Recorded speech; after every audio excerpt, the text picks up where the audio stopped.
Well, this is it. I would like any kinds of comments, suggestions. This being the first foray of mine into a full suspension mini sandrail or mini buggy, whatever you want to call it. Started out doing stuff like this. I built this blue one, which as you can see has been kind of butchered. It was a full rigid suspension front and back, just a live axle, little Comet torque converter there, 10 horsepower motor.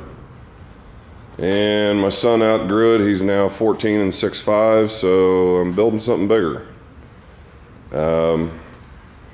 Front end is scavenged off of a quad. I think it was a Yamaha, if I recall correctly. Seems to have a decent amount of travel and work pretty good. The steering rack I got online. I think it was from Dan's Performance. Anyway, I had to actually lengthen the steering rack. It was 14 inches. You can see there where I cut and welded in another piece of 3/4 inch steel. Still has full travel each way, and then the little mount that I made for the rack on the front. Figured with just side loading that should be more than enough. The rack is completely captured by a piece of 1.5 inch tubing, bolted top to bottom, and then welded onto that little mount that I fabricated. Dan's I actually had to use some more of the 3/4 inch rod I had and lengthen the steering. Dan actually still owes me another U-joint that was back ordered and the hydraulic pedal assembly for the brakes. So anyway, the two rails inside are for the seat. I'm going to make a sliding arrangement for that. And I actually have the seat over here.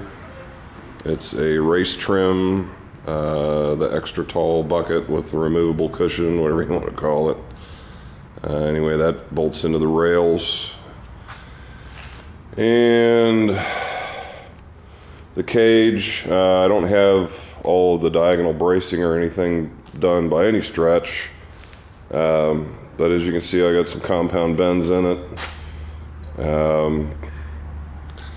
Sized where I've probably got 3, 4, maybe 5 inches clearance from the top of my head to the actual top of the cage when I sit in it.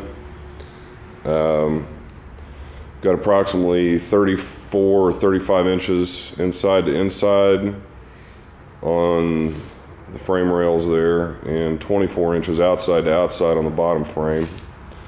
All the bending, such as the top of the rails here and the side rails, were done on this tubing bender. It's what was it called? I can't even remember. UB5. I actually ordered it online for my company to do some fabrication work for a commercial job we were working on, and that's kind of what precipitated the buggy bite. Tires are, I think these are front maxes, and the back ones I can't remember what they are, but all 4 tires actually came off the blue buggy. I'd had those on there, and since nobody rides that anymore, they got scavenged. Now comes the interesting part, the rear suspension. Trying to get the spring rate right, I had a couple extra shocks, as you can see in the middle there, that I boxed in mounts and ran a twin arrangement, and still didn't have quite the spring rate I was looking for, so I went out and got 2 air shocks, and running the air shocks at approximately 60 pounds gives me real good dampening and rebound. With my big fat butt sitting in it, I weigh about 250, 6'2", so fairly good size. The track is about not quite 70 inches, and the wheelbase is a little over 8 feet. I've been trying to do this with stuff that I have primarily in my shop, just laying around. hence the square tubing, because I had a bunch of it laying around instead of round, which the next one I build will be round. And the rear suspension being more of a cantilever arrangement, or hinged at the back of the cockpit there. I wanted to do fully independent, but I just I didn't have any plunging axles or nothing like that was laying around the shop.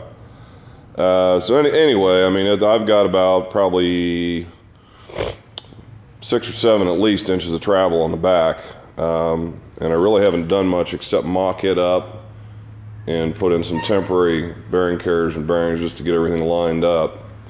The transaxle, this is another point of contention.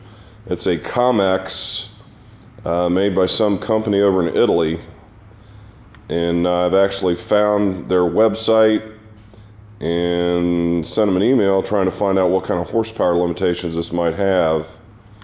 But it's a forward, neutral, and reverse gearbox, and hook just rigid axles. It came with the inside CVs, and that was it. So I just kind of hacked those off, welded a plate on the end, and centered the axles and welded it in to get it dry. But it is limited slip.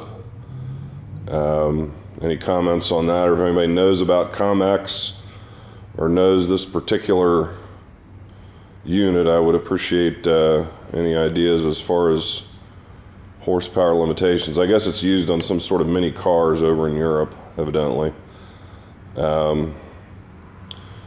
Anyway, that's pretty much it for the first go-around. Like I said, any comments or ideas would be appreciated. And I found a motor for it. It's a 2004 GSR 600, which I know is probably overkill, especially for the transaxle. But I figure if I blow it up, I'll just go to a rigid axle, or maybe I'll turn it into full suspension in the rear as well. So it will be liquid cooled, sequential shift. I was even maybe looking into air shifters, because the steering wheel I have for it has twin buttons on it, which would be ideal for upshift and downshift. But anyway, that's it. Any comments or questions, feel free to post them, and I'll either adhere to them or take them with a grain of salt.